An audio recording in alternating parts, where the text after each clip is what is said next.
these two pieces, two very different people, attempt to convince important figures in their lives. In order, they're influenced by Jeffrey Riddell, a gay son, attempts to convince his parents he's worthy of love, and A Bounce of Comedy by Conor Reagan, an Irish comedian, attempt to convince his lawyer he's funny. A Bounce of Comedy by Conor Reagan, under the influence by Jeffrey Riddell. Hi, hello, good morning, my name is Conor Reagan. See, the story I'm about to tell you takes place Ireland of December 2010, but starts way earlier, way back there in the economic boom and boom of the Irish housing boom, when everything we were buying was just shooting up in price. And you see, I bought a house at the top of this boom, and I was feeling great. The first investment I ever made that actually paid off for all of 2 months, in which December, my house crashed into the dirt. I lost everything. And while I was feeling angry and sad about getting punched in the jaw by my house crashing into the dirt, I was channeling this anger to writing really funny jokes. And I performed these really funny jokes for a group of likewise minded individuals, such as bankers and lawyers and such.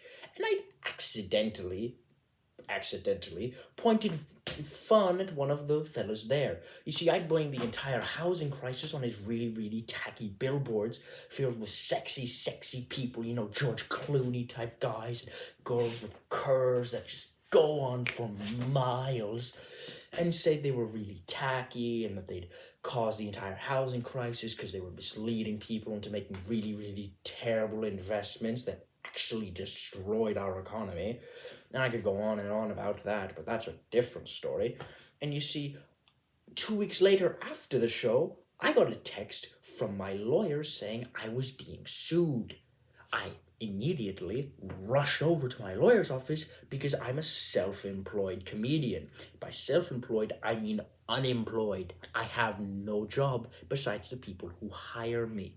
I have no security or savings. I've been punched in the jaw by a housing doom and gloom crash. This could ruin me. And I'm talking to my lawyer saying, if he tries to sue me for defamation, that doesn't make sense. And she says, well, why don't you perform the piece and we'll decide whether it's defamation or not. And I say, all right. And for 20 minutes, I hit everything perfectly. My punchlines land. My jokes are on point. I'm doing everything perfect. She doesn't make a whisper, a noise. There are no quirks. There are no smiles. There is nothing. At the end of it all, she scratches on her legal pad and says, I think you're going to have a tough time convincing a lawyer you're funny. The story I'm about to tell you has no lies. I don't make a habit of lying. My parents never taught me to, and I don't really like to. The story begins Memorial Day, 1981, the day I came out to gay as my parents. And you see, this day is rather climactic and anticlimactic at the same time. My parents did not scream and rant at me for being gay, because after I told them, I simply packed up and left to go take my college exams. But unfortunately, as this was happening, my parents directed my sisters, my brothers, my grandparents, and my friends, into taking everything that I was for 18 years, my pictures, my furniture, my clothes, everything, and emptying it out in our front yard with the help of gasoline and a cigarette, igniting everything I was for 18 years and incinerating me. She emptied my bank account a day later, closed it off, and I lost my college, my future, everything. I was forced to work 3 jobs to make ends meet to survive. I had no home, no friends, no family.